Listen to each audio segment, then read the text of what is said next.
and welcome to another episode of Power On Podcast.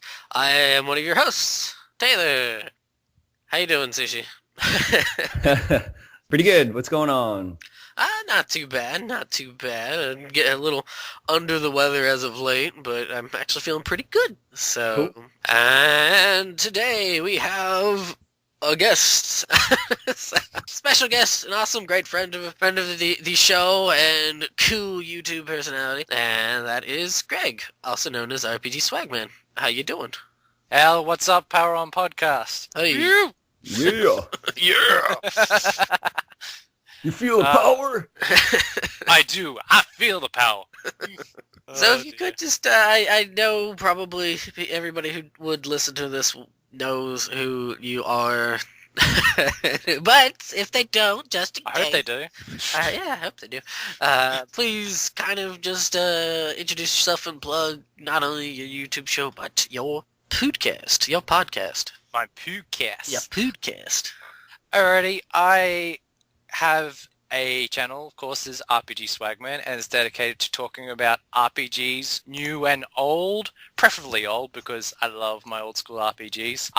I can't wait to get back into it. Like, usually for the most part, I do collection videos, but for this year, I'm kind of going to shy away from that a bit more and focus on doing reviews and doing some history on lesser-known series, and I'm really looking forward to doing that. The other channel that hasn't been getting a lot of love lately, and I've got to fix that, of course, is my Kojima Collector channel. I've only got a few videos, and I've got a few more planned this year because I'm going to do some more collection videos of my Metal Gear and Kojima related items, but I'm also going to be doing comparisons because there's a lot of Metal Gear games coming out these days that are getting new versions. I mean, one of the videos I got planned is a Snake Eater comparison because now there's free versions of that game. And back in the day, I wouldn't believe that that was the case, but I'm looking forward to doing that. And lastly, I have a podcast that I host with a good friend, Aerodynamish, and that is RPGibberish, where we talk about different RPG series, and then we've got our offshoot episode, which is Optional Dungeon, where we talk about games we've been playing and other RPG news. So yeah, that's pretty much it. I've actually thinking about doing another channel, but I'm probably not going to because I want to focus on what I have already. Busy bumblebee there. Yeah, the third channel is kind of brought on about what's been happening lately with Sega because I am a real big hardcore Sega fan. I've always had ever since the good old days of the Master System, and what's been happening now is I've kind of taken, I wouldn't say a disliking to Sega, it's just some of the choices they've made in the last couple of years have kind of, I don't know, has kind of lost my attention, but what they've been doing lately, they may bring me and a couple other Sega fans back for what they're going to do, and I know that what they're going to do is just re-releasing old titles, but I think they're good choices in terms of their availability, and they kind of are obscure in some ways. So you'd be upset with me. I kind of passed up on the opportunity to buy Shining Blade last night. No, it's a little bit more likely older. Well, to an extent. To an extent. I know a lot of my fellow Shining Force fans were not really thrilled on the new series, and I remember directly that Sega says they were going to create a game that caters to all the Shining fans, and when I look at it, it's not really a game that would cater to the Shining fans, but more that would bring the Valkyria Chronicles fans to fold, because, I don't know, that's what interests me about Shining Blade is the fact that it's a Valkyria Chronicles type system in a fantasy setting. It looks really cool. I think you should do it. I'm a pretty big Sega fan. I'd definitely get a good kick out of that show. Yeah, he doesn't get enough Sega talk with me, unfortunately. No, not really, so. Oh, I only get to talk to a few people about Sega, because it's really funny. When I came on your YouTube community, I was kind of looking for those who like the old Master System and Mega Drive games, and it was really funny to see all the Americans that grew up with the NES, and that's weird to me because where I come from, there wasn't really many NES games. Now, I don't know, I can't really say much for any other place outside of where I grew up, but where I grew up, there wasn't a whole lot NES games. It's all Master System. I think Brazil was like that as well. I don't think they had anything in the way of the NES. Well, Brazil was funny because they would take the Master System games and they would insert these really badly drawn paint-esque characters in the game. And I'm like, what? That's one way to get around the licensing issue. Not really good way, but oh dear. Because Brazil's awesome. Go Brazil. But yeah, for today's topic, the topic is kingdoms in video games. So yeah, it's maybe not necessarily. I don't know. I kind of, when I was thinking of the topic, I didn't necessarily go straight for maybe my favorite, but ones that kind of stuck out to me, I guess. I don't know how you guys approached it per se. I don't know if. Well, I've actually got a question about this, because you just said favorite kingdoms. Now, does this mean a land governed by a king, or a land that sort of represents a kingdom quality? I would say kingdom quality. I would go with the latter rather than the former. Because there's empires, there's dukedoms, there's there's a states. couple. There's a couple empire. Actually, I have a state. I have I won't say it exactly because it'll give it away, but I have one that's. Yeah, there's one that's not an empire, and it's not necessarily a kingdom in a way, I guess. Might be cheating with this one, so. Well, Is it a bathroom? Yes, it's a bathroom. Sitting on the throne? It's actually King Pooh from Yeah, Conquest Fur Day. Sitting on the throne? Bathroom. Yeah. But, yeah, kingdoms in video games. And so, yeah, that it can include dukedoms and empires. I know I threw a couple empires. Territories or territories. Yeah. So I think, I guess in a way, you could even technically say things like city-states. Sure. Yeah. And such like that. So, with that, you want to take us along for our discussion there and start us off, Swagman, Greg, RPGswagman? Whatever your name is. Whatever my name. Dude! Just go for dude. Yes, I'll accept that. Alrighty. I have a good list here, but the first one was from one of my favorite games on the Mega Drive, and Taylor was actually talking about a game recently released in the series. Now, what makes it hard is this game actually has not one, but lots of memorable kingdoms. And of course, this comes from Shining Force 2. And Nice. it's just one of the first kingdoms, one of the first games I grew up with. We just had so many noteworthy kingdoms, and they still stuck with me. You know, there's Grand Seal, which is the first town that you come from. Of course, that guards the ancient tower. Then you've got Gallia, that's nearby, who becomes, of course, the enemy. And but I would have to say my favorite kingdom in that game is a place called Bordeaux, and that's where the bird race lives. I always thought that that place was just so remarkable, up high in the mountains, and it was ruled by a king, but then you would go further up and you would see the shrine to their deity Volcanion, and there was just something about that was a otherworldly experience, and it just stuck with me. It's just such an awesome place. Well, thanks for stealing one off my list. was it just Shining Force 2? Was it actually Bordeaux in general? I picked Shining Force 2 in general, actually. I find that there's so many different kingdoms. I like the idea of all the races coming together to have to fight something that's threatening the entire world. Yeah. And yeah, that particular town is really cool with Volcanon or whoever the deity is. And how he just kind of backs off. He just like, yeah, whatever. I'm not going to even help you guys anymore. They're like, will you help us? No. He just leaves. He gives them some information, but he's just like, no, I'm not doing anything. Sorry. You guys are on your own on this one. One of the cool things I actually liked Shining Force 2 was, don't want to spoil too much, but one of the towns that ends up happening is they actually make a kingdom out of a ship. I always liked that. That was pretty cool. And I can't say more. I like that.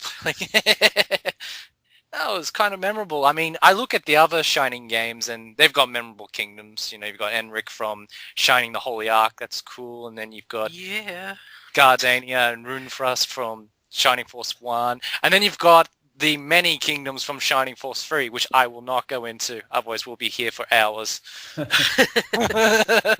So I'm going to avoid that. But yeah. Do some of the others come into Shining Force 3, or no? This is the thing. Pre-Shining the Holy Ark, pretty much everything connects to each other in a certain way. I mean, a lot of people back in the day, you know, Shining Force 1, Shining Force 2, they seem like their own thing.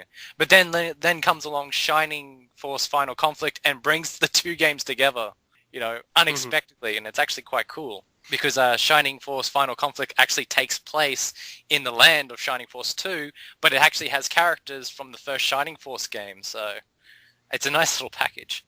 I see. It still remains the best game on the Game Gear. That's not very hard. There's not a great selection, but I can definitely say that if you do want to get a Game Gear, that's the game to get. You should get Surf Ninjas. Surf Ninjas. That and the Sonic games. I love the Sonic games on the Game Gear. Like the first Sonic the Hedgehog game on the Game Gear. It's like that's probably my favorite Sonic game. Cool. I prefer to play it on the Master System. But... well, yeah, okay. Some of us didn't have the Master System, so we played it on the Game Gear. Alrighty then. I think the Game Gear was a nice little handheld. It's just the screen. I don't know. It's one of those. I love the screen. Yeah, I don't know if it's more the batteries that ate them like termites eat wood kind of thing there. That is true. Yeah, the Lynx wasn't much better. Yeah, if not worse. Yeah. Far worse. And far worse games too, actually. Correlation. Yeah. So did you want to carry the next bit there, Sushi, or did you want me to go, or? Oh, why don't you go for it? You want me to go for it? Okay. Sure. Well, one that I had listed, this isn't the one that maybe my favorite kingdom, but one that I always like and I'd like to see more of, and I think Greg knows where I might be going with this one, is the Ramun Empire from the East. Yes. Because they appear first in Dawn of East and stuff, and these asshats like to antagonize Adal as much as possible. And I mean, the name itself is so like, in Adal's just the whole area and stuff that he lives in, and that timing is just kind of reflective of the Roman Empire and everything that's kind of all about at that time. And as the series has gotten older, when you go into, with 5, 6, and 7, they're there and stuff, but they're not. I want to see more of them.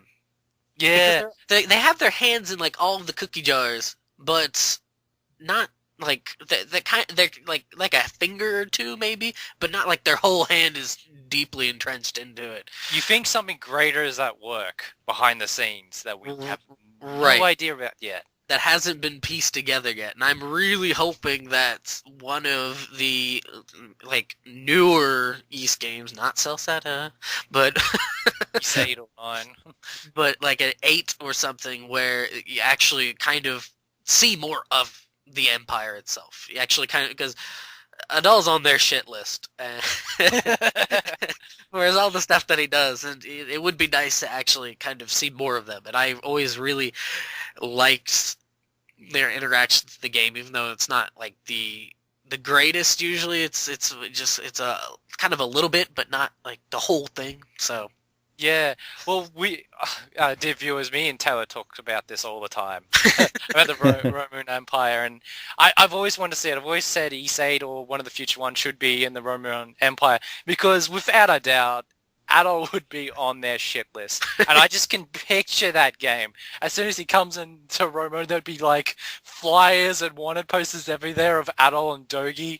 If you see these two, 1 million gold bounty. Seriously. I just want to see who's ruled, if it's the Empire, or whether I just got this feeling that there'd be a whole family I wouldn't say at war, but it would be one of those big families that would be backstabby with each other. I just got that feeling. It seems to be how a lot of empires or kingdoms are. Yeah. Is that you always have the quote-unquote Game of Thrones going on, so yeah. which is always I like that kind of thing. That's always a very cool thing, even though it's very bloody and very, very, very evil and dark and dark, right? Yeah. So, Sushi, do you know what the hell we're talking about?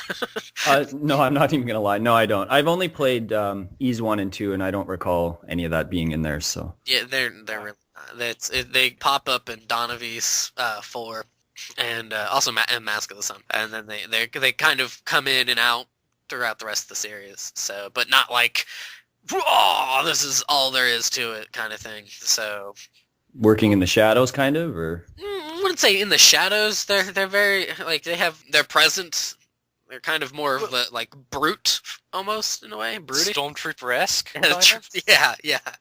So. No, well, it's funny that the new storyline is more catered to the Roman Empire. I mean, look at Wanderers from East. That place, Felghana, was just... Well, it wasn't even called Felghana in the original one, but in Felghana, it was just like a separate country. But when they rewrote it to become Earth Felghana, it became a separate state from Roman. Right.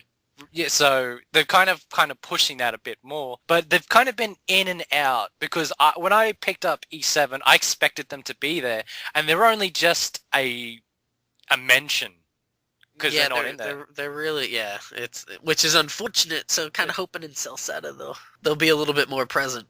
Make a grand another grand appearance remastered. Yeah. Best way to say it. Exactly. So yeah, that was one that I had. So Sushi, over to you. All right. I wanted to get a couple of goofball ones out of the way right off the start. I mean, what can we honestly say about the Mushroom Kingdom? When you're attacked by squat little brown mushrooms with angry eyebrows and you can't even stop them, you need a fat plumber to come to protect your kingdom. How pathetic is that? That or slow-moving turtles you can't just walk around? Like, how powerful is Koopa's kingdom then? If he's able to kidnap the princess, yet he doesn't really get any sort. He always gets to escape. Yeah, I mean, they know they're going to get attacked. They've been attacked millions of times, it seems like, and they don't even call to arms. They're just like, ah, and they run away all the time. Like, how pathetic are they? Seriously, they need to take out an insurance policy. They know the Koopa attack. Warships are going to come and attack them. They don't even do nothing. Like, Mario, take care of it. So that's probably one of the most pathetic kingdoms. I was thinking of what is going on in Dragon Warrior as well. Like that, I don't even know the kingdom, but that first town is like surrounded by slimes. And it's like the same thing, like slimes. Like... Giant happy-faced slimes surrounding your castle. Oh my god! And they can't even like leave their village. They're just like, nope, better not go outside. It's slime time. Just like, hey man, slime's pretty dangerous at level 1. Yeah, I guess so.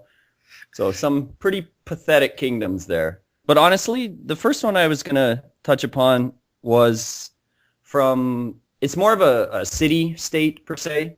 Okay. The Magic City of Vane, which is just basically a floating palace, essentially. It's just a giant city in the sky full of kind of snobbish people that don't want to be affiliated with the kind of lower level quality people on the land.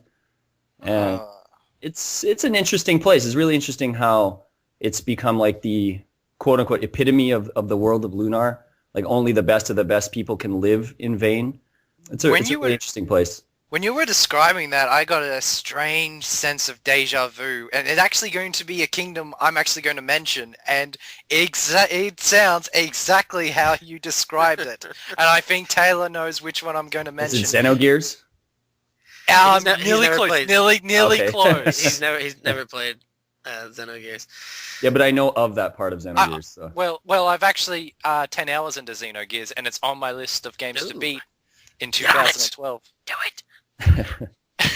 But yeah, Vane is kind of in that same place where it's like the people are kind of arrogant and they don't really take kindly to new people coming in. Don't take kindly to...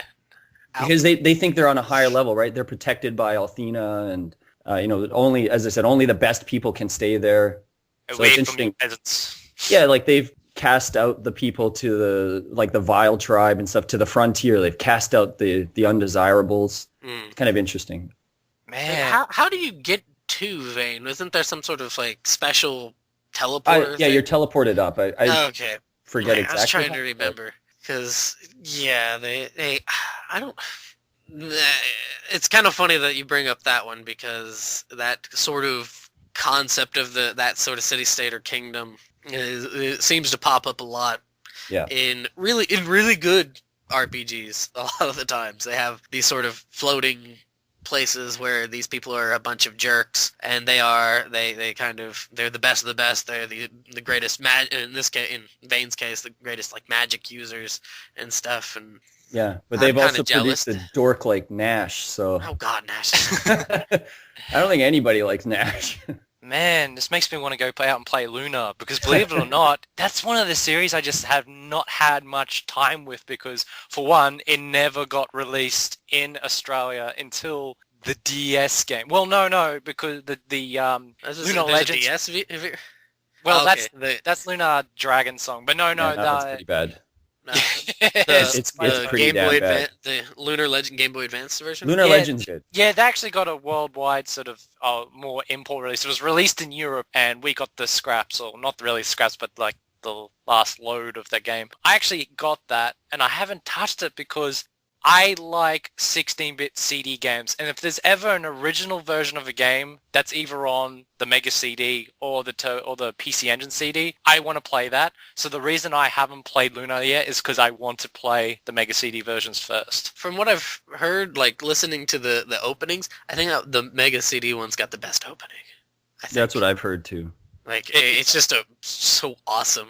It's just really great. It's definitely probably my favorite. I've listened to it. It's awesome. Yeah, good old Vane from Lunar. Actually, I wasn't expecting that one. Completely forgot about that one. Sorry, yeah. Lunar.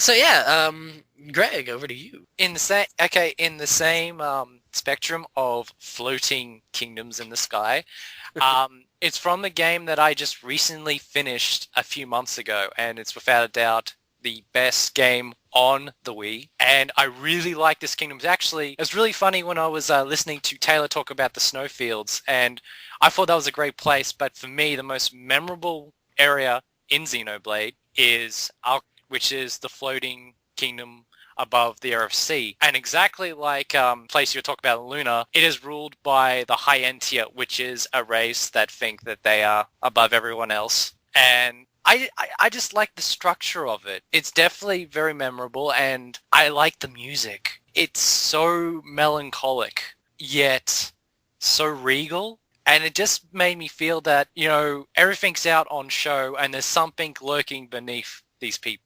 And that's what I got when I was there, and it just stuck with me. That's kind of surprising you bring that up, because I honestly don't remember the music for that at all. I don't know why. It doesn't ring a bell to me. I think I was just so enamored with some of the other locales in the game that when I got to that kingdom, I love the sea setting of it. That's right before you get there. I loved that. I thought that was absolutely gorgeous. But when I got to the city, I was a bit I wasn't as interested in it because I was so much more interested in you had the jungle setting before with the huge waterfall, and then you got the that ocean with the little floating isles and the teleportation things, and then you got the the snowfields and stuff. I was so much more just in awe of those things that when I got to the city, I don't want to say underwhelmed, because I know even though I just said that, it's not. I was more prepared for other kind of natural settings as opposed to the city, I guess. That's a fair assessment. It's also the fact that it's actually a kind of thing that I don't know, I'm more likable to, because I have a thing for floating cities and I actually like the sky. I'm not a big fan of seas, even though I actually do like RFC, because it's just placed in the most unusual spots ever, and I'm trying to figure out how is this even possible. But no, I just have a thing for floating cities, so I'm actually really looking forward to when I play Luna for the one Sushi mentioned. But we haven't mentioned East yet, but that's not so much a kingdom as it's ruled by 2 goddesses and 6 priests, but I really like East. And of course you've got places like the Air Castle from Phantasy Star, and I can go on forever, but it's actually my favorite type of kingdom. Huh. You learn something new every day. Yes, you have.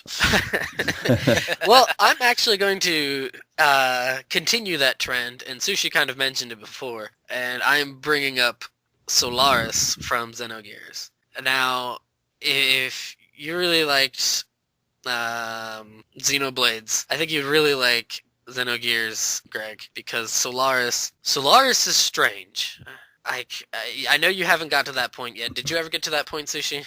No, not quite. I forget how I learned about it even, but it seemed pretty weird from what I understood. It's they like some of the other empires and other kind of RPGs and stuff. It's got its hands deeply involved in a lot of things. It's like I was kind of saying before. It's got this empire. Well, I won't say empire, but Solaris has its hands in pretty much everybody's cookie jars. It's stealing all the cookies. Is this where the shepherds live? Because when I played the first hours of Xenogears, I just thought it was so harsh with the references to people, that there's the shepherds and the lambs, and I'm like, wow, that says it all in a few words of the world of Xenogears. But if it's spoiler worthy, then Polly say it. Yes and no. It's kind of a. In one hand it is, in one hand it isn't a spoiler. It's, it would be a spoiler, but I think there's much greater spoilers. Oh, okay. I don't know, so I could I could try to keep my. I'll avoid giving you the answer. Honestly, I think it's a really, really well conceived and kind of really interesting place. How it's set up, you're thinking one thing, but when you get there, it's different. You have this mentality of how it's built up throughout the first part of the game, but when you get there, it's really, really different. And honestly, while it takes parts of kind of the fears and worries that were written in the book 1984, it also takes I feel that it takes a lot of that same kind of fears that were written by Aldous Huxley in Brave New World. And so you have this kind of just really surreal kind of place that is just, I don't know, it's just a really funky, and you've heard the music. You're thinking one thing and you've got this just completely just obliviousness to it. And it's just, I don't know. I really loved Solaris. I think it's just I don't know. It's pretty up there in my list of places that are pretty hard. So, sounds promising. Yeah, so I think you would really, really like that, Greg. So when you do finally get to Solaris, you got to let me know what you think of it, because like that place is just awesome. It's just really, like, I don't mean that in like, oh, it's so awesome, Red, yeah, but it's just awesome in the sense of being awestruck by it. Like, not like how it looks and stuff. You're not particularly like, oh my god, this is so amazing looking. You're just almost dumbfounded by how it turns out. So it's kind of, I don't know. I'm gonna stop gushing about that. Sushi, over to you. All right. Well, we've been in the sky now for 3 different kingdoms per se. So I think we should go down as far low as we can go. Nice. And we're going to the kingdom that is represented in Disgaea, the terrible, horrible hell kingdom that Laharl has to kind of fight back and regain. What a terrible place. Having to constantly worry about somebody stabbing you in the back and trying to blow you up, or fat pig vassal dude stealing all your father's money, and dorks like mid-boss walking around, and like it would just be a shitty place to have to try to control. But it's done in such a comical way. It is, but if you were in Laharl's shoes, you would not be a happy camper. Nah. You would hate it. I really like the first Disgaea game. This is weird because it's one of those very few series that I like the original and don't really care for the other ones. I've never encountered a series like that. Usually I give every game a chance, but I just think the first game is so solid, and its representations, and it is such a piss take on RPGs and anime and all that pop culture. It's just fantastic. I mean, come on, to name someone mid-boss, that says it all. Yeah, it's got really, really funny comedy, and plus you still have to worry about the potential of heaven coming in to try to kick your butt too. So it would be a pretty raw place to have to try to wake up after a 2-year sleep and then find out all this crap is going down. It would suck. Plus, it's hell. Like it's just hell. So. It's a place where an angel can come down to assassinate a demon king with a smile on her face. Yeah. and be pretty much useless in battle, according to Shintai. So. Yeah. She's a good character, though. As a character as a whole, she's really a good dynamic for the series. I never had any problems with her in battle. I guess I optimized her with all her abilities. I'm not saying she was fantastic, but I just made as best use of her as I could. Yeah. So. I've lost my file in that game so many times that I've got like to the midpoint and I always somehow lose my file. Something dumb happens. I lose the memory card for the PSP version. Whatever PS2 card craps out. I don't know what happens. What's really funny with Disgaea is it took me a bit to just do the storyline, and nowadays I only play games for the story and then probably go on to the next one. But my dad was playing Disgaea for me at the same time, and all he gave a damn about is going into the item world. And then I looked at his save file and I saw 300 hours. I'm like, you can get lost in the item world pretty easily. Oh god, it's basically endless. It's such a good idea though. Yeah. Oh yeah, it's a very smart idea on their part. To have worlds in every item, yeah. They can always have that as their claim to fame. It's like, we have a game where we have worlds and items. Does yours? Yes. Well, yeah, why don't we move on from there? Alrighty. Now, I know you mentioned Dragon Warrior before. One of the kingdoms on my list is actually from 8. And it's actually probably one of the most memorable kingdoms that I've ever played in the Dragon Quest series. And that is Frodane. Now, unlike most other kingdoms that are happy and nice and it's got something interesting, Frodane is, for the better word, is fucked up. because what happens is the Kingdom of Frodane was protecting the Godbird Scepter, which of course is the main plot device of Dragon Quest VIII. The Godbird Scepter is stolen, and then Frodane is basically cursed, and everyone inside is turned to stone. Like, the kingdom becomes covered in vines, and it's that image alone that just makes it stand out, this ruined castle with all these vines poking out. And of course, you have the hero that managed to miraculously survive it, but the kingdom wasn't so lucky, because he gets turned into a little goblin creature. But I just don't know, because you see a flashback of that happening, and then you go there, and it's such a surreal experience, seeing everyone turn to stone. I know it happens in a lot of RPGs. You always got that place where everyone's turned to stone, the buildings are ruined and everything. But for some reason, Frodane stuck out more than anything. And of course, once again, the music also helped. For some reason, whenever I think of people being turned to stone, I never think of a video game. I always think of the Conan the Barbarian cartoon. I don't know if you guys ever seen that? Sure. I haven't seen the cartoon. Oh, it's like awesome because at the beginning it's like his parents were turned to stone, and then it just goes on about how like his parents were slaughtered. No, they were turned to stone in the cartoon. Well, I guess they had to make it childproof in a way. It couldn't, like PG. Yeah, it couldn't be sliced and diced there. So, and I would, for some reason, whenever I think of like that, or I guess if a game does come to mind of people being like turned to stone or frozen, I think of Wind Waker and the Temple of Time. When I think of Turn to Stone, I think of Phantasy Star. No, yeah, there you go. Odin, and of course the town in 4. Because what happened in 4, that was like a love letter for the fans. It's like, hey, remember Odin turned to stone? Well, we have a whole town turned to stone. And if you play number 1, you know what to do. So I always liked how Sega did that. Good old olden day Sega. I guess it's my turn, isn't it? Yes, sir. They're out 2 heavy hitters. I'll go with a little bit of curveball here. And this is one that I was kind of leaning towards before that I didn't. I kind of cheated and I think it should count. And that is the neutral principality of Gallia from Valkyria Chronicles. Nice. So, I mean, you have this tiny, tiny little neutral country that is getting curb stomped by the East European Imperial Alliance. I mean, like at the beginning and like throughout the game, you're able to, stop things here and there, but it's like, this is not going to end well if this keeps going. And like, not only, like, they have just scraps to work with, but Wilkin, like, the leader of the well, not necessarily... Squad 7. Huh? Squad 7. Well, I'm just seeing like Welkin is kind of maybe not necessarily the leader of the military, but he's kind of like the hero.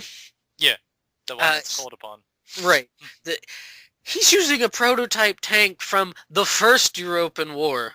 Not the one that's going on now, but the first one. So he's using a prototype from a previous war, and he's still owning the hell out of the Imperial forces. Why there aren't more of these tanks, I don't understand.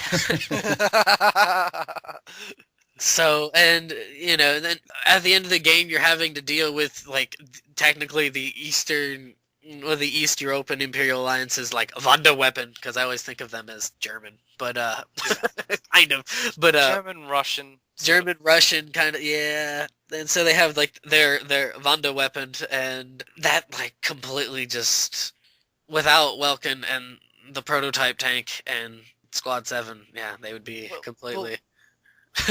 screwed. Well, that's one of the most convenient plot devices in games or RPGs. The hero will have something that no one else has, and that is his trump card. In this case, a prototype tank from the First European War. Yeah. So, God knows why, yeah. I mean, I understand neutral, kind of Swiss-esque, we want to be neutral, you guys duke it out, but leave us alone with all of our Ragite, or whatever the hell that shit's called, Ragnamite, Yeah, Ragnar. Yeah, so, but yeah, I really like that, the Principality of Gallia. I always dig that. And Valkyria Chronicles is the first one, not so much the second one, but the first one's a pretty awesome game, and I still need to really get into the third one. What I was speaking before about, many Sega fans have lost their interest, that's one of the games, Valkyria Chronicles 3, that's, oh my god, it's inspired a lot of outrage from the Sega fan base. And it was kind of really unfair because 2's not a bad game, it's just not a great one. And what's even worse is having a game that's subpar and to have a sequel that is really awesome. I've played the demo and I gotta say, it is awesome. But the chances of it coming out in English, well, I wouldn't say it's not, because fans are still fighting for it. But yeah, Principality of Gallia. Rockin'! So, over to you, Sushi. Alright, I'm gonna not necessarily cheat, but sort of a little bit. Cheater! Just kind of in the same vein as how Shining Force 2 has these kind of different, I suppose, animal kingdoms, since most of the characters are kind of an animal-type character. So you're going to say the Lion King? Yeah, the Lion King on the Sega Genesis, which was quite a good game actually, where you could roar and kill some of the animals on the screen. Awesome. No, I haven't played that game in a long time, but I do remember it being pretty decent. No, actually, it's the Breath of Fire series. Oh no! Did I just slash one off your list? Well, you can join in with me here, Greg. You can kind of bookend it together. Yeah, specifically kind of 1 and 2 though, specifically. Just you have some really interesting characters. This is kind of a similar idea again of these different characters from different races have to come together and work together to defeat, again, the greater evil, as seems to be the case in many RPGs. And like in the first game, you have some really good characters like Ox, and probably one of my favorite characters is Bo. Yeah. And Gobi. I mean, I don't really like Gobi, but I kind of like his world that he's from. I think that's pretty neat. I don't know. Did you want to add some more to that, Greg? Or no, I was actually waiting for you to mention the kingdom. Which one is specific? Because there's a lot. I mean, you have Windia from Nina's hometown. It was actually going to be Windia because the reason why I chose that one is because out of the rest, it's a series staple. There's always I'm not going to speak on 5 because I don't give a fuck about that game. Not announced for fuck. But for 1 to 4, there's always a Windia and there's always a princess called Nina from it. And it's just so interesting to have a series that could have kind of stuck to that. There's no other series I've encountered that's like that. Because they're not necessarily the same Windia and the same Nina. They're all different. And it kind of feels Zelda-esque. Like there's always a Hyrule and there's always a Zelda. There's always a Ryu. Yep. So, yeah, the first one's really good. That's actually the one I haven't had the most time with because I've been to about 2 times. I've been 3 2 times. I've only been 4 once. But I really like the Breath of Fire series, and I think I might, in the future, sit down and finally finish 1. Yeah, 1 is okay. The first time I played 1, it had a secret ending that I was unaware of. So when you get to the end, there's just maybe a handful of lines of text. And as I finished it, I was like, what the hell? That's the ending? It was like, that's it? Really? And then a friend of mine, he borrowed my copy of it, and he was playing it, and he got to the end, and he's like, "Oh, the ending was pretty good." And I was like, "Well, the ending was shit." It's like they don't do anything, like nothing happens. And he's like, "Oh, well, you had to do this and this and this to get this special dragon form, and then you get the real ending." And I'm like, "Oh, I hate stupid secret endings like that, where you don't really have an idea of what's going on, and they're like, well, if you didn't get this one item, you get the shit ending." And Breath of Fire is kind of notorious for that, actually. Two does that as well. Well, they have the option, and of course, you pick the wrong one, the game stops. Yeah. Well, yeah, in 2, yeah. In 4, that's actually wouldn't say worse, but it's actually kind of cruel what happens if you pick the wrong choice. Well, 2 wasn't very good either. I mean, that's not exactly the best ending. You feel pretty sad when... It's a pretty downer. Yeah. And 2. For eternity! For eternity, you're just like... Oh, God. Like, Jesus. The only one that's worse than that is the Chrono Trigger. Oh, my God. Yeah. Which ending? Oh, the really bad one. Like, oh... Well, wasn't that the game over screen? Oh, if where Lavos is just like... Just basically if you die at any point. And it's not really so much that, it's the words that come on the screen to really stab you. Yeah. Just, Life is just- over. Death is imminent. like, middle finger at that point. It's like, fuck you. Yeah. I've heard it's pretty bad. I heard the game over screen in Chrono Cross is really bad too. I have actually never played it. It's kind of depressing. It's a line of text that's just makes you sad. Yeah. You're just like, ah.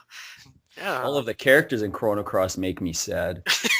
Ah. I don't need a cactus man and a chef and a guitarist and, Yes, you do, and you need an alien. and an alien. But you do need a character that's in a mask that is a character from Chrono Trigger. A chubby knight with the same name as Frog. Yeah, he really sucked. Anyways, let's move on from that. Yeah. So yeah, Breath of Fire, really cool that they kind of, all the characters come from different kingdoms. Probably one of my favorite characters I didn't mention quick was Rand. I really like Rand. He's kind of like a giant armadillo dude. I really like him. Ox is basically the same as Rand, essentially, though. They're kind of the same character. What's the monkey dude's name? I forget him. Sten? Stan. Stan. I was like, okay. I liked how you could play dead or whatever. Yeah. That was like he looked like he was dead or something. I like Sten when he transforms, because in Breath of Fire 2, that was like my most favorite aspect of that game, is you collect the spirits, and then they would transform. Yeah, it's pretty hardcore. He looks pretty cool. He's just like, basically like a floating Jin, basically. Yeah, basically. Jean sucks. Actually, Even when no, he's powered up, I still found that he sucked. Well, actually, I kind of did like him at first, but then actually really liked him when he's powered up. I don't know why. My brother and I just optimized him, and he just killed anything on the screen. It was awesome. But he had like an instant attack that attacked everything on screen or something, right? Wasn't that like his bonus thing? Yep. Yeah. Nice. So Breath of Fire. How about pass back to you there, Greg? Alrighty, I haven't actually mentioned any kingdoms from my favorite RPG of all time, and I was actually kind of... Before I came on here, I didn't know if it was just pure kingdoms or anything that resembles a kingdom, but there's a lot of countries that represent kingdoms in the world of Suikoden, and really difficult to pick one. So, but I'm going to talk about one that's actually kind of different, because it's not a kingdom, it's actually a queendom. It's actually from Suikoden 5, and it's actually the main...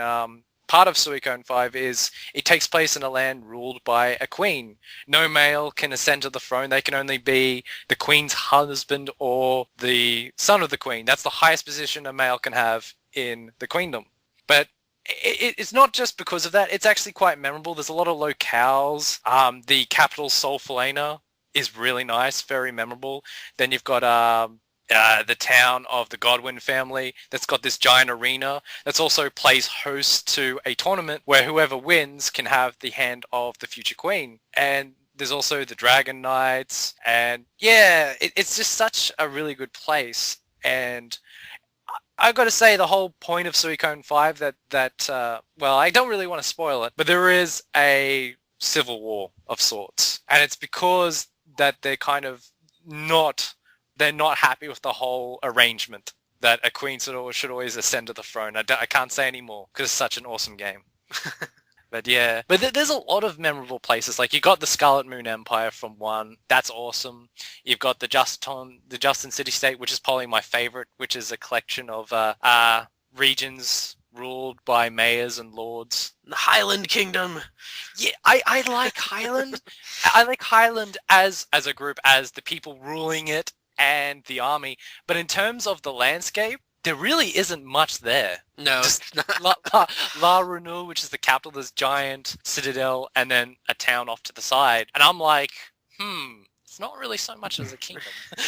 Yeah, there's not really much to it. It's more the fact that Luca Blight is just such a The best powerful villain. character. Yeah, that. But he's such a powerful character that, without him, it just kind of Kingdom kind of crumbles. But Yeah. and it's just he's just so damn sweet.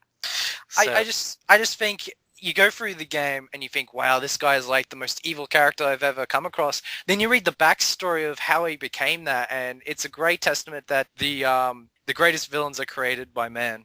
Yeah, the actions of man, and that's the case of what happened to Luca Blight. He's an innocent kid that just wrong place at the wrong time. Pretty much, yeah.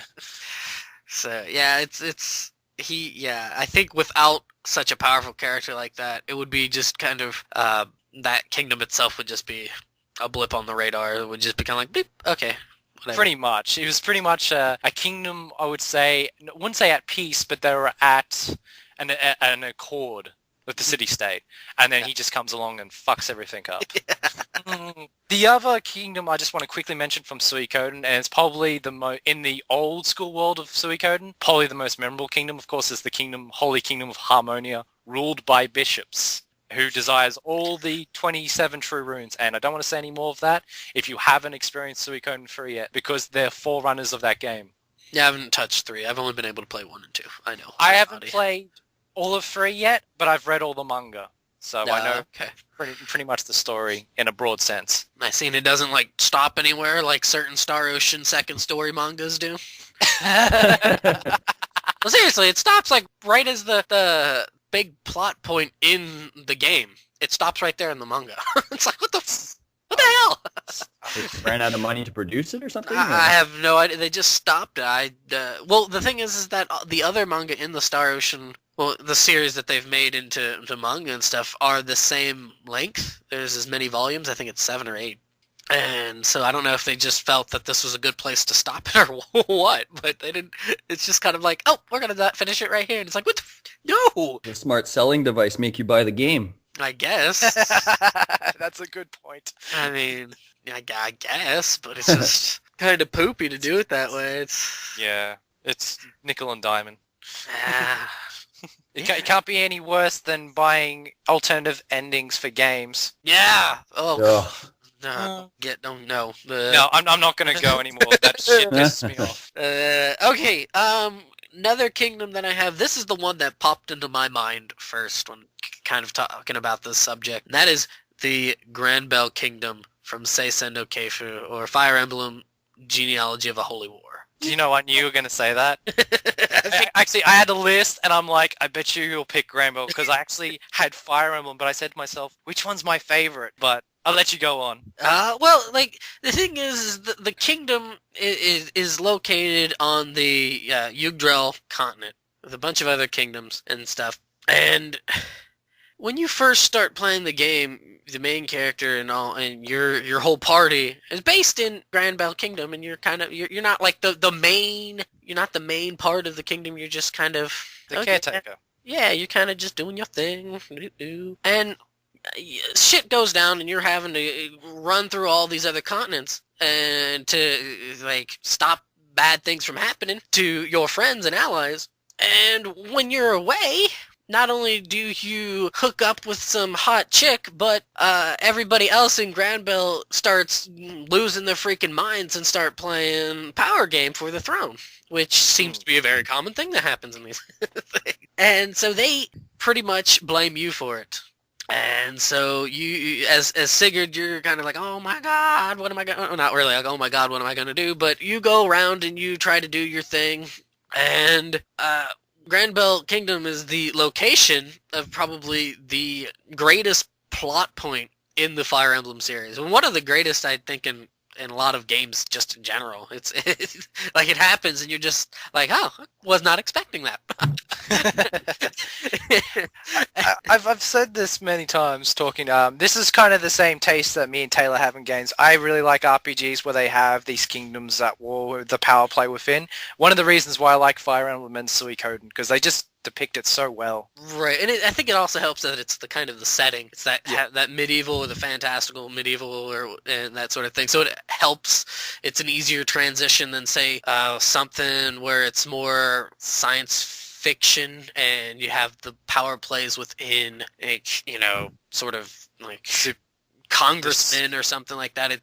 It's the same thing, but just politics and where instead of like doing it politically, they're just killing people, which is just so much easier and so much more efficient. How macabre. Yeah. So, what do you do with the bodies? no, whatever. You let their blood feed the ground. You soak into the ground, kind of thing. Whatever. And I don't know. Like Grand Bell Kingdom was pretty strong to begin with. It wasn't like it wasn't too bad, but after shit goes down in the kingdom, it takes a two-decade span of just destroying everybody else and just having its way. And like another kingdom actually in the game that I really like is the Thracia. I don't know if it's Republic Thracia. I think it's a kingdom.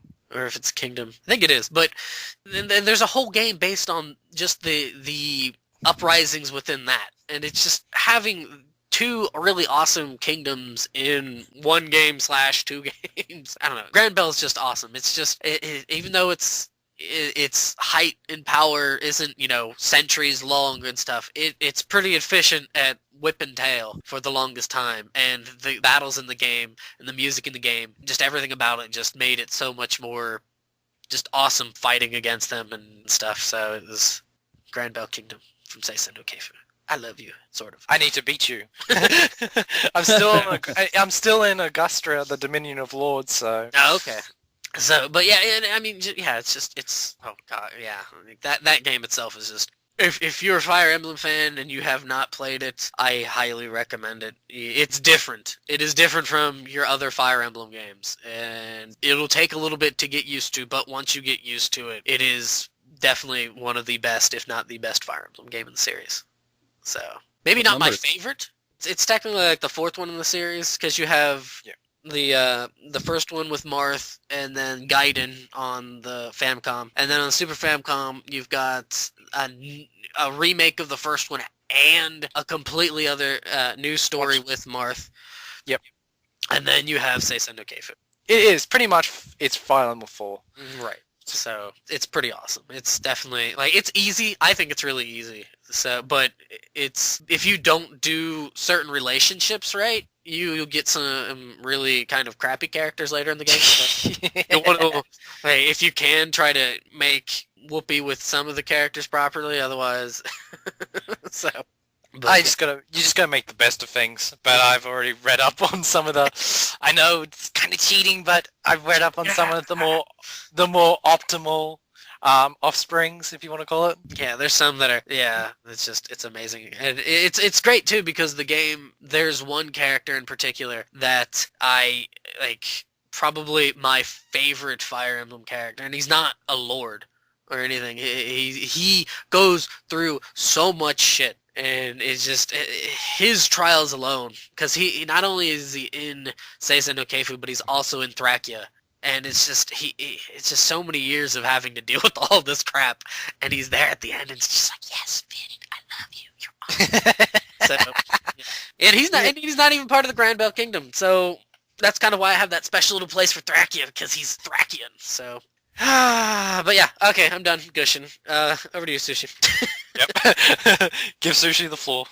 That was a lot of Fire Emblem talk. Yeah, I have no idea. I haven't played any Fire Emblem aside from those Game Boy ones and the re-release on the DS. So nobody's making love in those ones, that's for sure. Well, I mean, you get the relationship things up, but I mean, it really doesn't, not to the degree of how it is in Genealogy of a Holy War. Yeah. So. Yeah. It's just one of the main focuses in Season. Yeah, it's imperative to make it a lot more bearable. And it's kind of, well, I've actually seen some of the advertising for Season. It's kind of the most thing they promote is the romance on the battlefield. Yes. You Yeah, I see think this- I think even on the box it says something like simulation RPG or some shit. I don't know. There's something about it. I don't know if it's just more so simulating war, but it kind of makes note of it, and it's like, yeah, these characters can boink. Do it. But yeah, Sushi, what other places do you have? I just have a couple left. Both are from Sega Games. The first one is from Skies of Arcadia. I know a game that you're not too keen on, Taylor, but I don't know about yourself, Swagman, if you I like love Skies it. I absolutely love Skies of Arcadia. That was one of the holy grails I chased for years because I missed on the Dreamcast era and then it got released on GameCube. I remember seeing it released. I'm like, I need it, and basically they sold all the copies, and I didn't get it until like years later, where they managed to find one copy, and I didn't hesitate to throw down all my money. Take my money. Take my. Ooh. Yeah, I haven't played the GameCube one. I only have the Dreamcast one, so I don't know what kind of changes they made. I know they added a character, I believe, and maybe a little more. I'm not sure. Oh, it's been a while since I played it, but yeah, because I need to play it again. But yeah, they did add a lot of new features. I can't really remember. It's one of those things I'm drawing a blank on. Yeah, me too a little bit. So I've heard there's been a bit of rumblings on a potential re-release lately, but there's been nothing confirmed. So yeah, it's one of those things that I'm kind of really psyched about if it's true. See, the thing is, if it's just some guy writing an article, then you're like, nyeh. But the video I watched is that one of the producers at Sega, it came out of his mouth on camera. So if it doesn't happen, that was bad on him. Did he say it while he was playing with the toilet, though?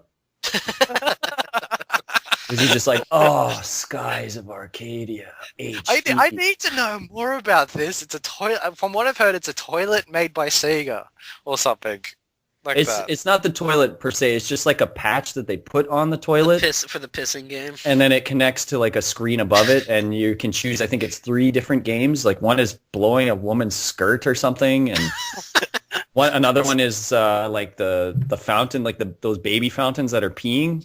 I think is the other one or something. I forget. And it ranks how hard you can piss. Sweet. That's right. I was going to say, I was joking that there's going to be a version of Fantasy Stuff for that.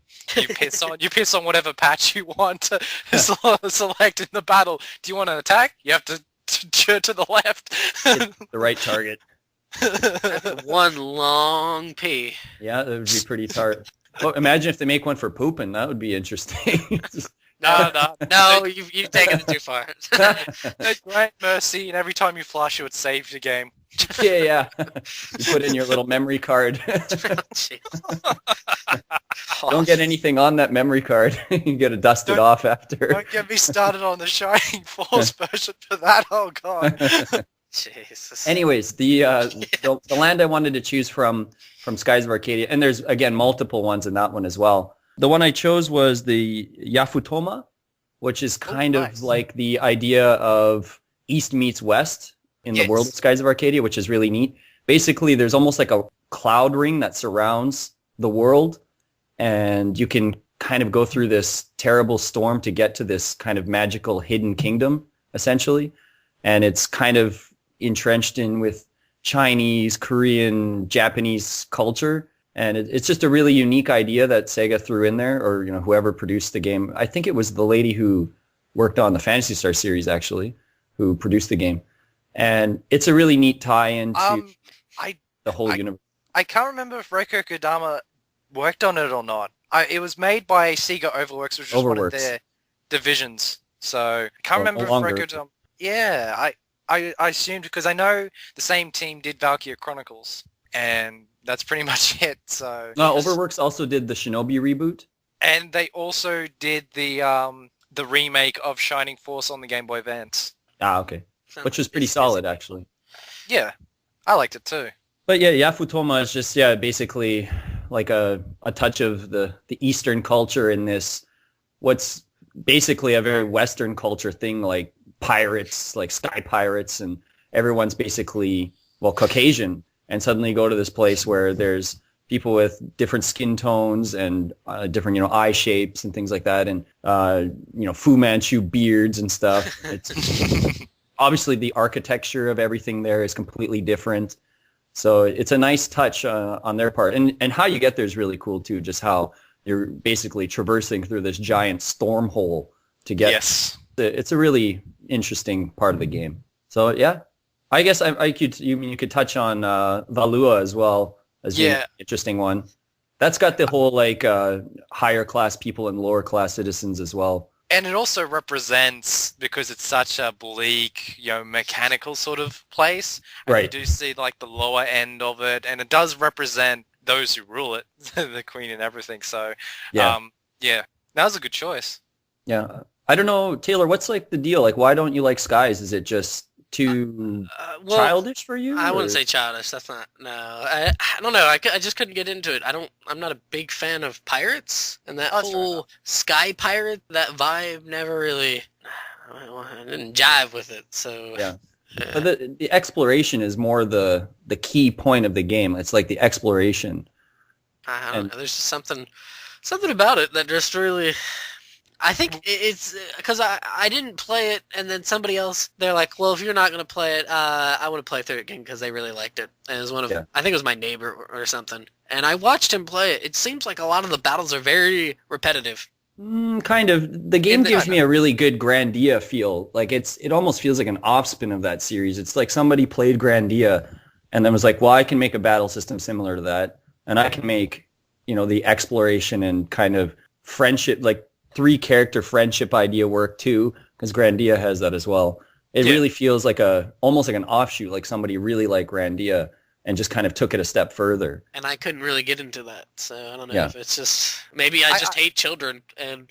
Well, they're not even kids. That's the thing. They're kind of it's either late teens or early 20s. Aren't two of the characters based on characters in Valkyria Chronicles? Well, it's the other way around. Yeah, it's the other way around. They're. The characters in Valkyria Chronicles are based on the characters from. Well, they are those characters essentially, Skies. But just kind of paintings of them. They're not really. They don't really have a. Well, no, I don't mean character or anything. I just mean the. Just fan service more than. It is. That's exactly what I was about to say. It's just pure fan service. Yeah, that's that I was trying to get to. But going off Skies of Arcadia, as I mentioned before earlier in the podcast, I like the whole floating kingdom. So you essentially have a game where everything is floating in the sky. Essentially, yeah, so that's why I really hearken to it. You got Moby Dick in there. You got the story of Moby Dick. Yes. Which is a really good point of the story. It's not a key point in the story except for one part, but it's a Fisherman's really cool... name Ishmael? No.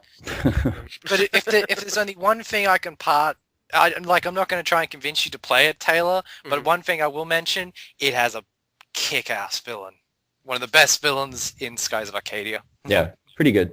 But yeah, let's move on from there.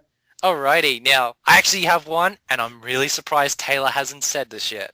I think I know where you're going, and I think I'm going to argue with you on this one. Yeah, I'm backing away. It's the kingdom from my favorite game of 2011, and it is awesome. That is called Liberal. Why, though? Why? True Trials in the Sky. I don't know. I just like how it's all in the section. I like how the game is, how every chapter is in a section of the land that's Liberal, and, you get to meet all the people there, and it really does feel like a journey. It's one of the few kingdoms where I feel like I've had a grand journey from, start at point A to point B, and I really like Grand Cell as a capital. I just think it works, how it looks, how it is, the music, it just has... I knew you were going to bring this up, and the thing about it that I've kind of, I do really, really enjoy the adventure of Liberal Kingdom and kind of going through all that. And you've probably noticed this too, playing through Tear of Vermilion, and I think you played through White Witch too, right? No, I've only known about the broad sense. I haven't actually played Shiroki Maju yet, but I'm still on Tear of Vermilion. I'm just 70% complete. If you've noticed, a lot of those kind of things in the earlier Legend of Heroes games kind of leads itself into the first Trails in the Skies game with going through the kingdom and going and hitting all these, especially if you've played Shiroki Majo, a White Witch, it does that. And I like it. I don't have any issues with that or anything. And it's great. Like the whole place is nice. However, I personally would have loved to have seen more from the Arabian Empire.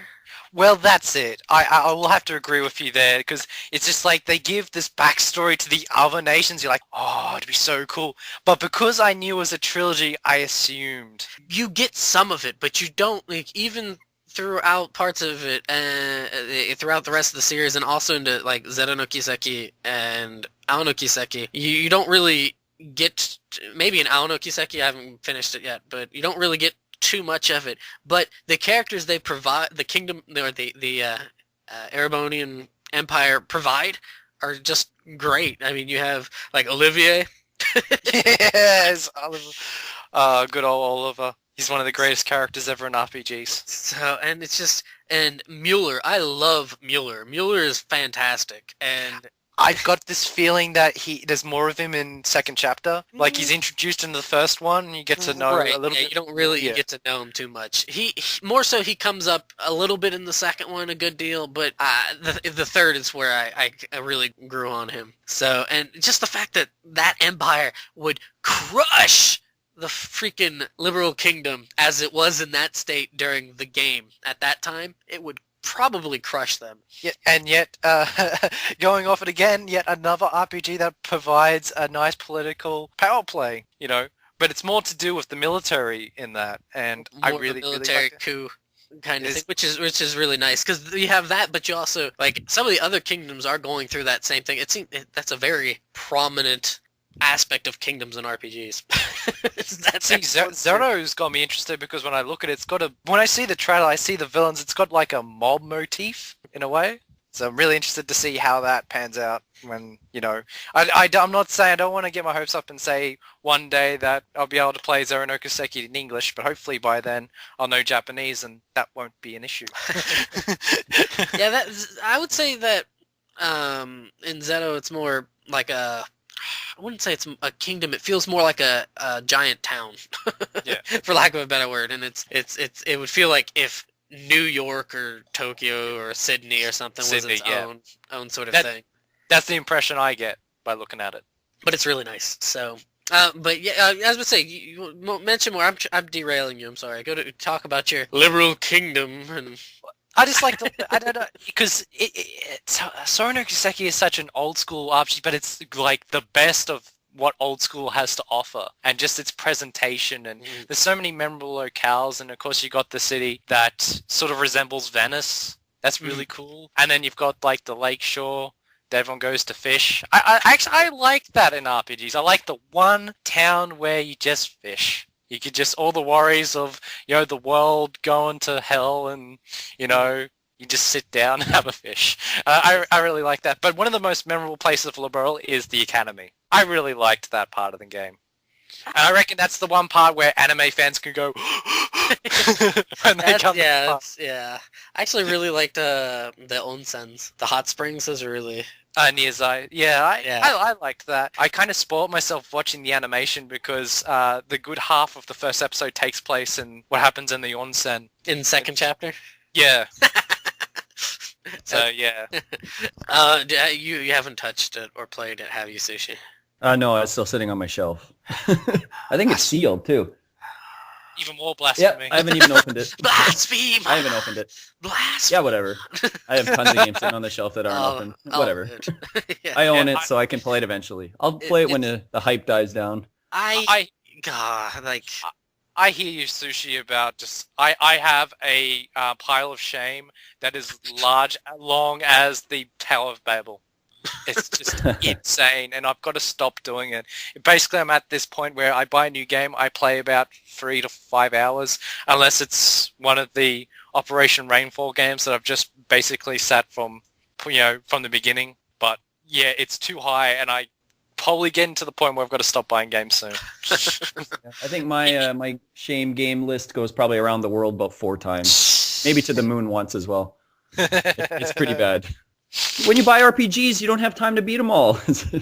Yeah. Especially when I was in the mood of collecting as many as I could last year. So Yeah. that's now taken full effect. So I just sure. want to sit down and... Looking at you disapprovingly. Try to turn off the internet for a few months so you don't see any news or anything, and then just hack through them. And it doesn't help that probably the most desirable game for the 3DS is coming out April 19th in Japan. Hell yeah, I've actually got good news. One of my Fire Emblem fan sites said that it was confirmed by Nintendo of Europe. I hope that's true, because that means I can play it. Yeah, Fire Emblem. Can't wait. We can- So, I have a couple more, but I think I'm just gonna rapid fire these off. Yeah, sounds like a good idea. So, one that was pretty obvious, I think, that's kind of held back was the Kingdom of Zeal, the Zeal Kingdom and stuff. Why isn't it the Chrono Trigger. Queendom of Zeal? Where the hell's the king? I don't know. Yeah, that's the point. Busy. Yeah, busy, dead. Busy being dead. 6 feet. She under. probably ate him or something. She was psycho fed enough, so Fed him to something. fed him to that golem or whatever. That Fucking gold. Oh god. Yeah. Well, you had that corrupt queen, and she was just psycho, and it's like Dalton. yeah. God damn. And the height of magical prowess for humankind, and it's 65,000 years in the past, or BC, billion or so something. Yeah, 10. or 10,000. 12,000 BC. something. It's whatever. It's a long time ago. One of the reasons I like Zeal is in most RPGs up until that point, you always have the ancient power. It's like, thousands of years ago, there was an ancient kingdom, blah, blah, blah. In Chrono Trigger, you get to experience it. Yeah, Which I always exactly. liked. I liked that. So yeah, and I mean, well, because a good example would be original Final Fantasy. You had the floating castle that used to be ruled by the Lufarians or whatever the hell their names were, and it's just like you go to there and it's all Tiamat sitting there minding his business and stab him with the sword, poke poke, kind of thing. Not only that, but the kingdom also nearly destroys humankind because Psycho Queen thinks it's a good idea to bring up Lavos and wake his sorry ass up. Another kingdom I had was the Bound Kingdom from Lufia 2. Why? Yes. Dakar, that's why. So awesome. So Dakar is pretty beastly. So and he's not even like a major. He's a major character, but not a major character. You might be able to help me, because I was going to bring up Lufia 2, but I've totally forgotten the name of the kingdom. It's the kingdom that Sullen's from. That was the one that stuck. I don't know why. That's the one that stuck out the most in Lufia 2 for me. I don't. Shit. We're in the same boat. I had to look it up for Dakars because I was like, what the hell is that kingdom called? Bound Kingdom. Okay. So I'll just have to look it up after the podcast. one Like- that I figured you would have mentioned kind of was Greg was Algol. Yes, and well, the thing was, I didn't associate when I said best kingdoms. I'm like, yeah, this is when I have to take a step back and go. But it's best? ruled by King Lasik. It is. Yeah, Yeah. that is a kingdom, the air castle and everything, because it was on my list, but I didn't know if it had to be a list of kingdoms ruled. and No. But yeah, That's what the fun of the topic is, that you can kind of bend it to your. So don't be afraid to kind of go on the outskirts on it. and it gets so confusing because the whole entire solar system is called the Algol Yeah. solar See? system. So it's just like, damn. But yeah, of course it is truly memorable. And other than that, there's not really any kingdoms in Fantasy Stars because it's all by company. We wouldn't say companies, but conglomerates. You got the Hunters Guild. Right. And all the other towns are really self-sufficient. Like in Fantasy Star 4 and Desolius, you do have this ice world that's sort of, I wouldn't say split, but there's two different beliefs. You've got the Dezorians who believe at the Gumbius Temple, and then you've got the Espers at the Esper Mansion, of course. I'm going to stop there because It's kind of. But yeah, that one, and then the last one. This is my goofy pick of the lot, and that is the Kremlins from Crocodile Island of the Donkey Kong Country series. Because for some reason King K. Rool has a healthy obsession with bananas. He also kidnaps Donkey Kong.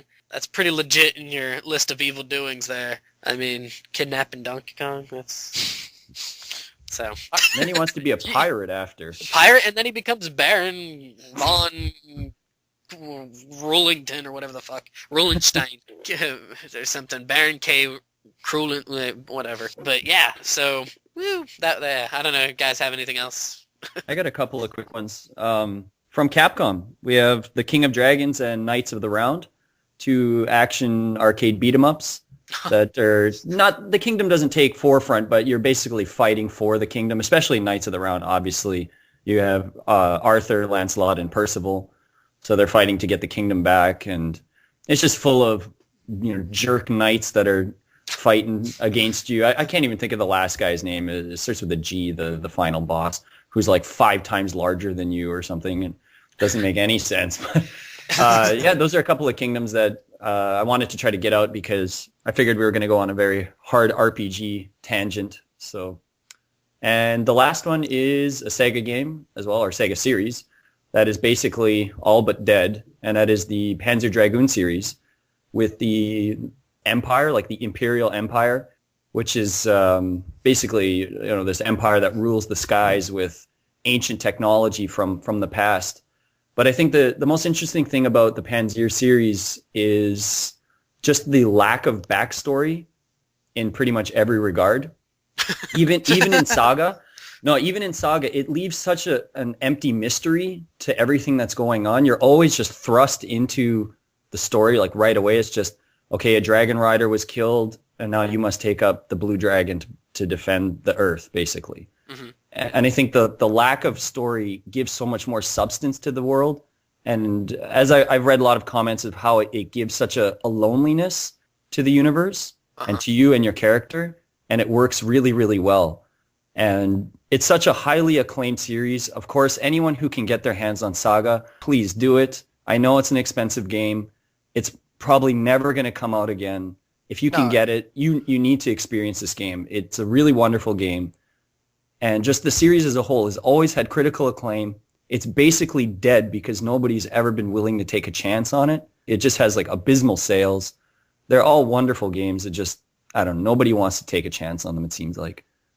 And even Sega's had to give up because nobody wants to buy them. I've always wanted to play Saga, but it's just so ridiculous in price. I actually found out that I assumed there's only the Japanese version and the NTSC version. No, there's a European version. There is a European one. Yeah, there is. Fuck. Yeah. Now I gotta. Taylor has no excuse because that's a cheap game in Japan. It is. It's not an expensive game. He has no excuse. What is it for? The Saturn. Oh, well then I can add to my Bustle and Saturn collection. It's like a $20 or $30 game at the moment. 5 games. Yeah, it's around about $30. It's called Azael in Japan. Yeah, Azael. Yeah, that would help. It's like Panzer Dragoon Azael. Okay, I was about to say, if I'm searching for something. No, you wouldn't Saga. go in and say Saga, yeah. Yeah, it's a great game. It graphically, they haven't held the test of time, but it's the story and it's the characters, the few characters that there are, and it's just a really unique experience. One of Sega's best. That'll never come back. Definitely one of the holy grails that I've always been searching for. If I see it for a reasonable price, I'm like, yep. Yeah, or you just have to crack like me and just pay a very unreasonable price and get it. I paid a very unreasonable price. Yeah. But I had to have it. Yeah, I bought my Saturn specifically for that game. So. Well, I bought my Saturn for Shining Force 3, and that was probably the most memorable experience of 2011 for me. just sitting down for a good solid 2 months. Oh, God. Yeah, now you're like, oh, God. It was amazing. Oh, God, I spent 2 months playing. It was absolutely amazing, but I doubt I could do that ever again. It's like, I'm so happy playing that game once. I'll have any other time in the rest of my life to play it again. Once was good enough. Yeah. That's the end for me. So do you have I don't know. else there, Greg? Greg, yeah, you have a few more? Or I have done? a few, but I'm only going to narrow it down to one. And this is the one where I think outside the box. Ooh. And I think Sushi's going to like this. And that is Witchalia from the Castlevania series. Ruled by the Lord of Darkness himself, Dracula. Nice. Not only so much a kingdom as everything's fucking dead. And I like the fact that it changes from game to game, but the castle will always be there. I kind of like Curse of Darkness and Order of Ecclesia because it makes it feel more of a world outside the castle. Mm-hmm. If it makes any sense, especially in Curse of Darkness, it does it so well. I mean, But, you could think even further outside the box and even say like the Yakuza series is almost like an empire. The way the city is being held and run, it's essentially an empire. I mean, yeah, it's Tokyo, say, but I mean, it's ruled by these underground, filthy, dirty criminals. So they're kind of glorified in that because it's just like you never thought that you would kind of feel for these bastards, but you kind of do. And of course, it helps having a good character like Kazuma Kiryu as a great character. That just turns over a new leaf, that goes through so much shit. I mean, people that come on board with 3 and 4 just think, oh, he's a badass character, but you really need to play 1 just to know what he went through. Or at least watch the summaries that are attached to them. That gives you a good idea still. I reckon it's one of the best features ever in a video game. I wish all other games really did that. Smart. Yeah, it's a really smart move on their part, especially since they're all connected. So if they didn't do that, it would probably be really foolish. Yeah. I'm really looking forward to 5 and how they're going to pull it off, because I was expecting them to have 2 towns. I thought that was big enough, but they're going to have up to 5. Jeez. That's just... Well, it's funny because they held a contest saying, hey guys, what town of Japan would you like to see in the next Yakuza game? They had 4 choices. Yeah, I think Osaka, because that's in 2. Osaka's in 2. Yeah, Osaka's in 2. Well, I've never played any of the games, so... Yeah. And what's Okinawa's funny is like... 3. Yeah. And one of the big choices everyone picked was Nagoya. Nagoya? Everyone's What? like, yeah, Nagoya. Interesting. But what happened was that they thought that was going to be just 1, and then they just said at the end, oh, we're just kidding. All towns are going to be in the game. And I'm like, fuck. Nagoya's... It's the 3rd largest city in Japan, but it's not really like it's not like, boom, it's Nagoya, fuck yeah, wow, yeah. It's just kind of like, oh, it's Nagoya. Okay.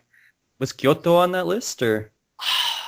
Well, it's just, I would assume with Osaka, because it's been a long while since I saw that list. Because I was looking forward to seeing if they would host one in either Kyushu or Hokkaido. I don't know why, I've just got such an interest for those 2 places, and I've no doubt want to go to Japan. If I have enough money, I will probably pick one of them. Yeah. You can only choose one! I can only choose one. I'll definitely be going Where are they going to go after that? They're going to have to probably expand to like other cities out of Japan even at some point. If they keep going to that kind of realm, like we have to keep one-upping. I mean, are they going to start including, because they'd still have got to go to Hong Kong now, or... Of course, Shenmue's sort of taken care of that. Yeah, but I mean, that's also over 10 years ago that Shenmue did that. And he's still looking for some sailors? Not so much in Hong Kong, not so much. Oh, okay. He was looking for his bag in Hong Kong. He just wants to play a game of Lucky Head. Yeah. Stupid punk steal his bag right at the beginning. If those definitely do come out HD, I will have to try Shenmue there, because I've never played it. So. Yeah, it'd be interesting to see if that leads into anything, or if it's just like Sega just saying, wow, we just want to make a few bucks. Or... Yeah. I'm kind of thinking that, but if it makes a lot of bucks, then that'd be like, maybe we can make more money. Maybe. We'll see. Maybe being the word. They do need to finish the story at least. At the very. I think it helps that it hasn't been done in 10 years, because then it gets the word out so much more for other people to play it, try it, experience it, and all that sort of stuff. So one of the weirdest things about Shenmue is it's one I haven't fully played, because I've watched the movie that came with the disc, and I've played some of the Xbox game, but I kind of put it down and says, you know what, I want to play the first game on the Dreamcast. But it's one of the few series that I've done so much research that I've come to the point where I've actually found out the story behind the game's creation, and to see it to like go down, it's so sad, because Yu Suzuki really, really did put his heart and soul into it, and it's really sad. So I hope that Sega put in $20 million or whatever amount of money, which was astronomical at the time. And it's crazy. I mean, it was a huge project. It was a giant project. I mean, it started on the Saturn, and it's just like basically an offshoot of Virtua Fighter. Like, it was supposed to be a Virtua Fighter RPG essentially. Have you seen the footage of the Saturn? Yeah, I have. Yeah, it was actually quite impressive. It didn't look that much better on the Dreamcast, to be honest. I mean, it looked a little less grainy, but it was quite impressive. Yeah, just they were able to put more, of course, being on the Dreamcast. But sure. I hope it happens, because this year I actually had the goal of buying a Dreamcast and getting Shenmue. However, if they put it on PSN, it saves me a shitload of money. So, yeah. Hold out. I've got my Dreamcast sitting here. I might play it again, but I've not finished the second game. I refuse to because I don't want to get to that cliffhanger point and then have to sit there and wonder and wait if 3 will ever come out.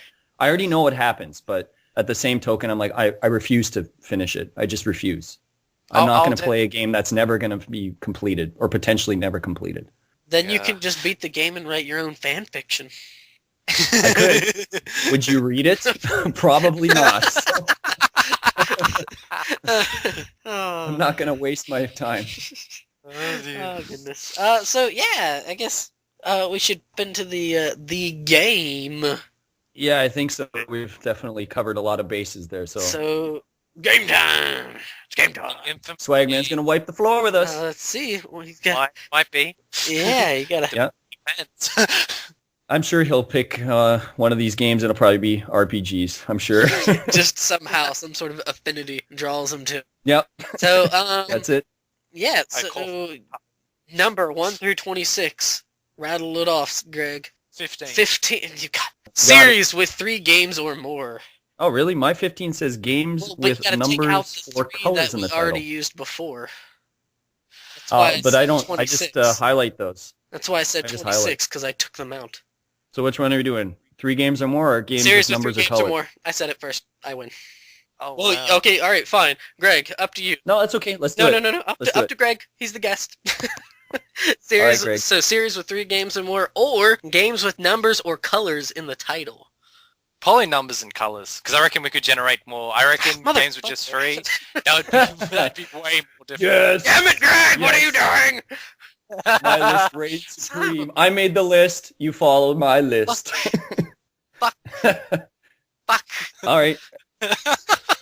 That doesn't have a number or color in it, Taylor. You're out. Does now. Leave me alone. All right. You know the rules, Greg. You can only pick the 1 game in a series. You can't be picking like Banana Bob Yellow, Banana Bob Yellow 2. That doesn't count. So. All right. So does it have to be colors and numbers, or just one numbers? or the other? No, just one or the other. One or the other. So. All right. I'll kickstart things, and of course my favorite game. So we go to. All right. So yeah, you said that. I'm going to go with Xenosaga Episode 3. Solatorobo Red the Hunter. Ooh. East 4 Dawn of East. Metal Max 2. Blue Dragon. Wonder Boy 3 The Dragon's Trap. Last Bible 2. Didn't I give you that game? I've played the 3rd one. Leave me alone. No, but I said, didn't I give you that game? Yes, you did. Thank you. Ring of Red. Oh, that's a good one. I love that game. Metal Gear Solid 3 Snake Eater. Star Ocean Blue Sphere. Oh, that's a good one. Star Ocean. Endless Blue. Isn't that fucking ocean game? Ocean game, yeah. I'm trying to do colors. Fair enough. Yeah, you're doing a better job of colors than I am. I can't think of anything. Thank God for numbers. You're up, Greg, I believe. Next one, Shin Megami Tensei 3 Nocturne. All right, Thousand Arms. Nice. NBA 2K2. I'm just trying to get 2 numbers in there. Okay. I will say Key of Heaven. Is that a color or number? What game? What is that? Oh no, I should change one. Oh, Key of Heaven is called. Oh no, wait a second. No, I got to do something else because I was thinking Thousand Arms. What? Oh no, it has 1,000 in the title. Fuck. All right. Oh no. Well, that's fine. No, that's fine. You use the same number. Same number's okay. I shall pick. Fuck. I'll go cop out with an easy one. Final Fantasy 7. Front Mission 3. Red Dead Redemption. I wonder if you can accept this. It would be Ao no Kuseki, because that would be translated to Trails of Blue. I would accept it. I will go with... Did we already use Dragon Quest? Dragon Quest Foe! Nope. What? Damn To play some Mo! Did any of those Dragon Quests have a color in the title? No, right? Nothing I'm aware of. Oh, Joker Red. There you go. Dragon Quest Joker Red. Well, Pokemon Blue. Fuck. That was actually going to be my next one. He kind of force-fed me, and it's like, oh yes, I'm going to take advantage. No, fuck. Pretty much all those have colors, right? It's like Sapphire, Pearl, like all. Alrighty. Next, Breath of Fire 3. Okay, and Ultima 4. Sonic the Hedgehog 3. Super Mario Brothers 3. Tekken 2! Specifically 2. 2 is specifically 2. Street Fighter 2. Soul Calibur 2. Biohazard 2, or Resident Evil 2. I can play that 2 game too. You could say Resident Evil 5 Gold Edition. Jesus. Poison Pink, which is Eternal Poison in English. Oh, that's nice. I've always wanted to play that. I heard it's really shitty. I own it, but I've heard it's really bad. It's supposed to be like a really bad strategy game, apparently. It does have a number in the title, so I'll go with 3.Game Heroes. No, nice one. Nice. That's a good one. I've been playing that recently. The Glory of Hercules 4. Oh, obscure. Jade East, motherfuckers, yeah! Is it Hercules or Heracles? Glory of Hercules, Hercules. Is it It is Heracles? Heracles. Is it Hercules? Whatever. I'm not canceling it. I was just curious if it was actually Heracles or Hercules or Mass Effect 3. Alrighty. Next up, Alundra 2. And I don't like to say that because I don't like the game. Would you count something that says twin in it? Yeah, okay. Tales of Twin Heroes Brave. Twin B. Oh, what is it? Tales of Heroes Twin Brave. All right, yeah. it's Twin B. Well, it's not your turn. Go away. Well, yes, it is. It's my turn. Stop! Leave me alone! Confusion. Go, Swagman.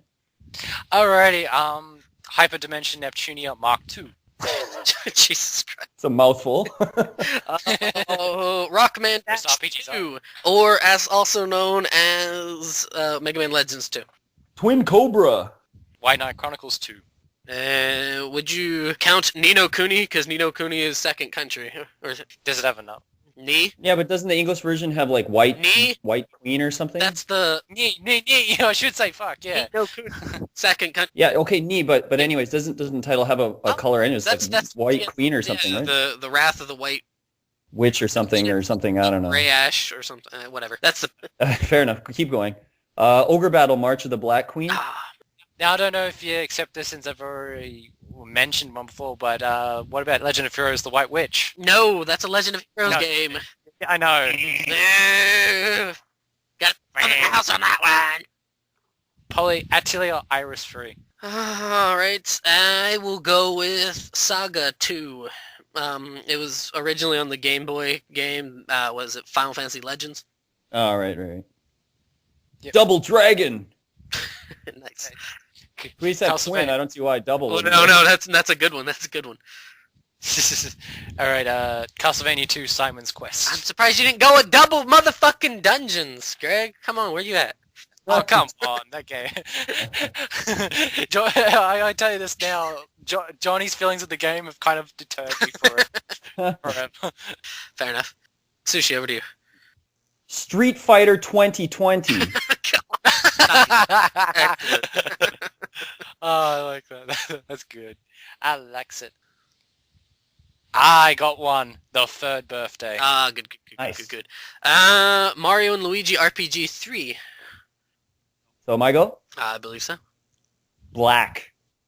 Ah. It's a shooter from the PS2, Xbox. I do have a colored game. Thinking outside the box is The Orange Box by Valve. Nice. Good. Good call. Twisted Metal Black. Patapon 3. Okay. Good. Now I've really got to think outside. Oh, fuck it. Arc the Lad 2. Alright. Black and White. King of Fighters 95. Specifically 95. 95. Oh, fuck. Valkyrie Profile 2 Solaris. Okay. Valkyria Chronicles 2. Lunar 2, Eternal Blue. Got 2 in there. Boom. Snapped. Hide Light 3. Blaze Blue. Nice. Shining Force 2 and 3. Let's see. Dragoon 2. Was Drakengard 2. Drakengard 2. Yeah. Dragon. Because that game dragged on, all right. That's a game that had a lot of kingdoms in it, but you didn't really care because you were bombing the hell out of every soldier on the field. Boom, boom, boom. Paper Mario 1000 Year Door. Blue Stinger. Oh, nice. Oh, nice. Jade Cocoon 2. Jade Empire. Otogi 2. Here's one to get your head around. Kingdom Hearts 358 over 2 days. Oh, nice.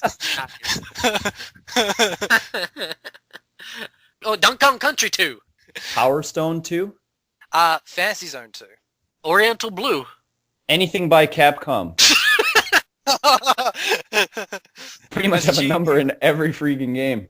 Gunbird 2. I will go with Grow Lancer 4. GoldenEye 007. James Pond 2. Nice.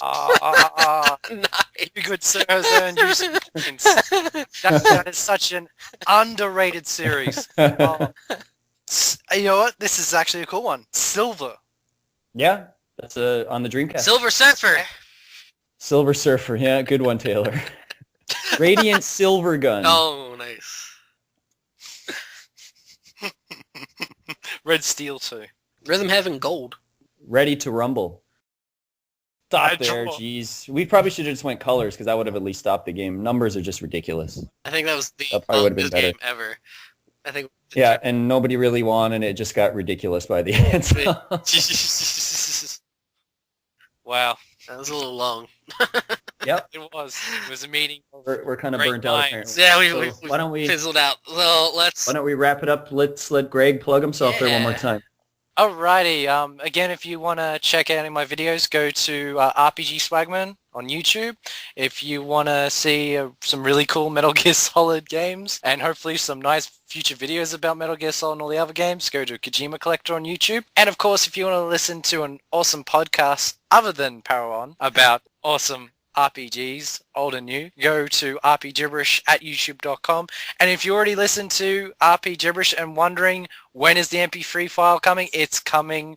Make sure that we'll have somewhere we can download them before the end of 2012. All right. Fair enough. Yeah, thanks for coming on, Greg. Hey, my pleasure. So it's It was always great talking to you guys finally. And finally talking to you, Sushi. Yeah, we've never had the chance to actually speak per se. We've always kind of chatted briefly on Skype or what have you, or on when Taylor used to do the feeds there, which we should nag him. Poke, Taylor, do a feed. Yeah. Do a live stream again, bud. I think actually I will. So, but yeah. So thanks guys for listening, and make sure to put any sort of response, feedback, and all that sort of wonderful stuff down below, or message us or what have you. So yeah, thanks for listening and have a good day.